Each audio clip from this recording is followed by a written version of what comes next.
Welcome to the Chad and Chong podcast, where we have conversations about production, performance, and everything in between. I'm Chad, And I'm Chong. and welcome to the end of 2022. What a year, man. Can you believe it? No, I can't. Yeah, cannot. It's crazy. It's December 30. It's the end of the second year of the pandemic. Well, third, technically. Yeah, that's right. What are kind of some of your highlights of 2022? Let's start off with the good things first. Yeah, 2022, man. Well, a lot of it for me was traveling a lot. Since the top of the year, I went to New York with my family, which was great. I went with my brother, my sister. The reason for visiting was we had a gig out there with, Neza. And so, thankfully I had the opportunity to go a couple of days earlier with my brother and my sister. So we went out there and got to visit different parts of New York. We were freezing our butts off. And it was pretty crazy, but yeah, a lot of fun, man, doing that, and then some, went to Hawaii once for vacation and another with the gig. And then closer to the end of the year in September, we got to record a live album with Influence, which was awesome. We did one with, we had Mac Brock, Kim Walker-Smith, Matt Gilman, Larry Walker, and Lindy Colfer. It was amazing, man. And you were there. Yeah, I was there. That was great. Yeah, got the BTS stuff, the day before and stuff. And I did. Yeah, thanks for bringing me out. Hey, man. I got to geek out and check out kind of their the recording setup. Yeah. I was there like the day before. That's right. And I got to see their live recording setup and a little bit of their production rehearsal. So yeah, thanks for inviting me. Dude, of course, man. Of course. What about you, man? 2022. How did that turn out for you? Yeah, I did not travel at all. I might have. Well, you went to Denver a couple of times, right? Yeah. Well, I was gonna say 2021. I was out in Denver okay. like 2 to 3 times a month. Yeah. So that was a lot. So 22. I stayed pretty much home and really tried to establish my base here in LA. My studio here. Yeah. So I did a lot of studio work. Got to work with a lot of different independent musicians. Ironically, a lot of them weren't even here in person. Now that I think about it. So, but I mean, I was physically here in this studio working on stuff, but yeah, a lot of clients from, up north in the Bay and some in the East Coast. So I got to work on a lot of that. I got back into live sound. Cool. That's right. Yeah. Yeah, professionally, because I mean, church, I've always been doing that, but there was a time where I was actually a front of house engineer for a couple artists and decided to kind of step back into it, and explore like more of the LA scene. Mm-hmm. So that was really cool. Got to work with a lot of different kinds of acts and artists in that way. And we started this podcast. So, dude, yeah, man, I'm stoked that we actually made it happen because, and it's crazy, man, because a lot of times, when you're trying to start something with somebody else, it's always about like, okay, like let's try to figure out a schedule, when can we meet up? And it was just literally like, okay, we talked about it over the weekend, and then I think we met up the following week. And like we just started like, let's just go, let's just do it, because if not, I think we can have the tendency to procrastinate and kind of, like procrastinators unite tomorrow. Well, and it's tough too with musicians' schedule. We get so many last minute calls. Right. But I think we created a good kind of plan for this. Right. And we've stuck to our schedule. And when we didn't, we adjust and we pivoted and we exactly. actually, instead of putting on the back burner, we made a way. So I'm really excited. We've been talking about podcasts for a while, and I really enjoy doing this, and I'm glad we did it. Who would you say is the ideal listener for this show? I think we cover a pretty good, variety. Definitely a lot of beginners or people maybe just exploring or thinking about wanting to get into the music industry, production, live kind of aspects. And I think here and there, and maybe in the future, we're actually throwing some pretty in-depth, and hopefully maybe we'll actually throw in some more kind of advanced tips and skills and maybe even show you some things, either together or personally, of like, behind the scenes things of some real professional environments, maybe some touring footage or creation of music in the studio. So, that could also, cater to the more advanced people seeking for, ways to really improve on their craft. But, and I mean, we talk about everything, right? So, I mean, things that we're really passionate about, like, food. Love food. Yeah. Obviously, family. Is Yeah. really important to both of us. So, I think it reaches a broad demographic. So hopefully we're hitting that target. Yeah, man. I mean, I think we've hopefully been doing a good job. I mean, for you guys that have been tuning in and already subscribed and followed, we hope what we're sharing is of value to you. If you're, especially like he said, you're getting started in the music industry. A lot of creatives out there, man. Whether you're getting into like cinematography, photographer, you're an artist of some time. All these attributes and characteristics that we describe, it's kind of across the board. You got to be passionate about it. You got to want to do it. You have to put in the time. You have to be disciplined. You have to make sure that you just invest where you see fit your time, in order to grow. And like anything, it's about perfecting your craft. You're not always going to excel at every area, but at least you're attempting to do it. You got to at least start to finish the race. So I think in doing this, man, it's been super valuable, even for me, man. Like, the discussions we've had, I find out things about you I didn't know, things you've encountered in your career as a musician and as an artist as well, and all these things. So I think it's been great, man, doing these episodes. It's been really cool. Yeah.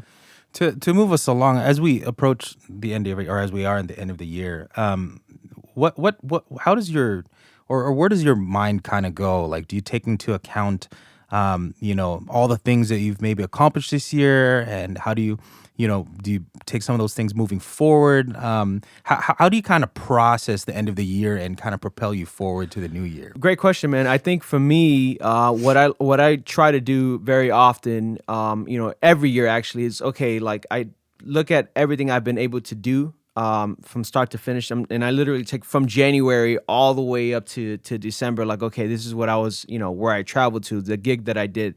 This connected me with this person. I started to analyze, like, okay, like what relationships I started to develop, and so like I really try to focus in on those things and make sure that I keep cultivating those relationships with my friends, with new musicians, or people in the industry. Recording the album was a great experience. So I really, thinking about the end of the year was like, that experience was phenomenal. I didn't up to this point didn't get a chance to do that. And I remember, many years ago, man, my dad actually spoke that over my life. He had this tendency to do this with all his kids. I have three other siblings, and he would always declare certain things over our lives. He knew my passion was for music, and he told me one day, he's like, you're going to record an album and it's going to touch many people's lives. And thankfully, Influence Music, it was, an opportunity to work with them on this album with Gabriel Wilson as a producer, phenomenal producer, by the way. And, just doing that, man. So really, like, I thank God, because this music's actually going to be starting to come out in January, I believe. They're going to do a couple singles and then release the whole album, I'm pretty sure by April. So I'm stoked about that. I'll be talking about that in the coming podcast, and hopefully sharing the process of what it went like, And I think that, you sharing the behind the scenes stuff, man, like, yeah, that's a good angle. I think we should definitely try to share that with the listeners and the viewers. If you watch the YouTube channel, that's why I definitely encourage you guys. If I know many of you might be listening to the show, on Spotify or Apple Podcasts, but the visuals are great. And then there's some things we're going to include. And we also want to, in the coming seasons, start to bring in some guests, people that have accomplished a lot in their careers, won Emmys or Grammys, producers that work with, high profile artists. That's what we really want you guys to get the most that you can from this podcast. So didn't you work on a documentary this year? Yeah, thanks for reminding me. Actually, yeah, I did my first, I guess it's a film. I guess I did my first post audio work. Again, and probably in the episodes before, I do a lot of studio production and recording, mixing. But this is my first time actually mixing a movie, and I did it with one of my good friends, Jordan. Shout out to Jordan, who's actually a dialogue editor. Nice. Hopefully, we can have him as yeah, a that'd guest. be great. Yeah. And really pick his brain because he was my roommate for a good number of years, even when we were in recording school together, and that's a whole different like world, like movies and film and TV, and just us talking right now, and the way you see dialogue in movies, like there's so much work that happens, right. So we got to work on a project together, and actually, it's my first credited, like IMDb credited That's thing. great, man. That's great. So yeah, you can actually check it out. Actually, it released on Blu-ray. Yeah, I have one, and it's really cool to see my name at the end there. But I think they're trying to pitch it to streaming platforms right Great, now, dude. to Netflix and all that.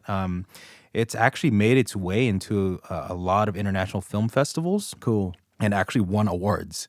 So I haven't researched again because, I mean, as you know, in this industry, when we're working, we're just constantly working. And a lot of the times, especially in studio work, you never actually know when it's releasing or if something is releasing, especially working with labels and or independent artists. On my Instagram, I try to post as much as I can. For sure. But the reality is a lot of the work that I do, I have NDAs. Like I have to sign NDAs. And can you say what an NDA is for those that don't know? Yeah, an NDA is non-disclosure agreement. Yeah.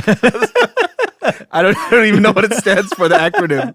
Yeah, I was gonna say non-describe. Yeah, I don't know, but basically, it's a document, and you sign, for a lot of work that you can't really disclose what you're working on. Yeah, for a lot of reasons. Marketing things. They don't know if we're gonna release it. Things like that. So a lot of the work that I do, whether it's for commercial or just a short little. Like a little thing for social media, things like that. I've worked on some stuff for some pretty big artists that, again, I can't say because it either hasn't been released or I'm not, literally, I don't have the authority to actually say. Right. Which is actually, it's a good point. And I was talking to one of my friends about this. We live in a world where a lot of the work that we do is uncredited, which also makes it tough because we live in a world where our marketing or the way we get the word out about our business is through sharing credits. Exactly. So it's kind of tough balancing that line of, okay, well, I worked with so and so artists. Oh, but I can't really show you the work yet because it hasn't released. But I promise you, I worked on it. It's on my hard drive. But yeah, so a lot of stuff is NDA and signed, and so you can't really talk about it. So I'll just kind of post things and say, it's working on something bigger, and hopefully when it releases, I can share. But so doing that film, I was the re-recording mixer. So I did all the mixing at the end of the movie. It's like almost 2 hours. But great, man. The dialogue, the music and effects, the backgrounds, all that kind of stuff. You mix it down to different formats, and that was a lot of work. It was intense. Wasn't it a quick turnaround? It was fairly quick. Yeah. They wanted it. I mean, I think, I want to say like we probably did it in about 2 or 3 weeks. Okay. Which is really fast. And I did a majority of it here mixing in my studio, but my eyes were glued to the screen and 16, 18 hours. And to be honest, like I would walk in, it's dark. I'd walk out, it's dark. But I actually had a little health scare because my right eye, I don't know if some blood vessels burst, but I remember waking up one Friday morning and just the regular like sunlight was really irritating my eye. And like the whole Saturday, like I was wearing sunglasses at home. Yeah, and that's all that. right. I do remember you telling me about that. Yeah. And it was because I was working on that movie. And I mean, it's intense stuff, you're dealing with close to, over 100 tracks. And it gets really small, even with the big screen TV, and your eyes are just strained for 20 hours a day. But yeah, I feel really, really proud of that. My first credit on that. So you did some stuff also with our friend Richie Ramirez, right? This past year, you've done a couple of projects with him with Zoom. Yeah, man. I was a part. Thanks of for reminding me, man. We should have written this stuff down, but yeah, you were a part of. Yeah, we did some stuff for Zoom, not the online conference. Zoom, the audio manufacturer, recorders, things like that. And we also did some stuff for Vic Firth.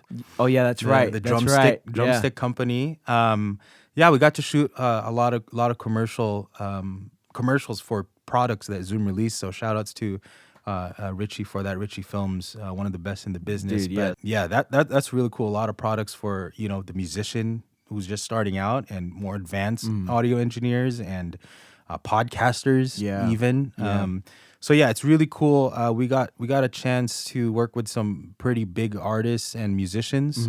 Everyone who plays for Robin Thicke and Tori Kelly Yeah, and that's right. Katy Perry. Neo and Camila Cabello. Yeah, I mean, all the these list guys. goes on. Yeah, and all through the video shoot for this. So that was really fun. And that is kind of a good point into we're talking about opportunities. It's not always necessarily about your skills, right? And we always talk about this, but your network and the way I really view it now is really those relationships, more friendships. It's really easy when you're starting out. They always talk about networking, and a lot of the times we might view networking as transactional, right? Wow. It's like, Yeah. let me go to this event so that I can meet this person, so Right. hopefully I can get here. Exactly. And then when that's done, you either forget about them or you burn a bridge so you can move on to the next one. But I think what's more important is actually developing real relationships. Yeah, that's good. That's and good. hopefully friendships, because again, this industry is about, it's built on passion. And we love these things, and hopefully that the things we do, we're doing it with people that we love. Yeah. And again, like, shout out to Richie, but, I've known him for a while now. We used to play together in church and things like that. And, and that's just a relationship that's been cultivated over the years. Right. And, because you maintain good relationships, hopefully when one succeeds, you help other people up. Exactly. Yeah. And I love that about Richie. Richie's always had that attitude of, if I'm going up, so are my friends. Yeah. Yeah. Exactly. That's good. So yeah. And you know Richie really well too. Yeah, right? we met at NAMM actually many years ago, maybe 5 or 6 years ago. And I remember we were both around the GoPro booth. And we were trying to win the grand prize, as they call it. They would give you the camera, the jaw clamp, maybe a chest strap, and then a small SD card. And I remember one of them, that one actually, I ended up winning the grand prize. Oh, they raffled off the names, and they called. Wait, what year was this? This is probably 2016 Oh, or okay. 15, something like that. Yeah, many years ago. Probably more than I'm thinking, actually. But Richie was there, and so we started talking about music school, and he knew I was attending this school out in LA called Cornell School of Music, and so he was very interested, and so he ended up coming by, for a couple years, and then some things changed on his behalf. He ended up moving on, but then he got really into cinematography and video and film, and and man, what a impressive journey he's had. And the cool thing is, man, is that he still is able to mix in his passion for music, and film. Right. Like he still uses those two avenues together, which is awesome, to see that he's excelling at that career. Now he's working with like Adam Blackstone these days. He did a commercial with, I think, Vanessa Hudgens. And eventually we for sure got to get that dude on this show, He's worked on stuff for the Super Bowl. That's right. And Emmys and things like that. Yeah. And I and we're talking about Richie. I think it's really important too, again, when you develop those kinds of friendships and relationships that, we talk about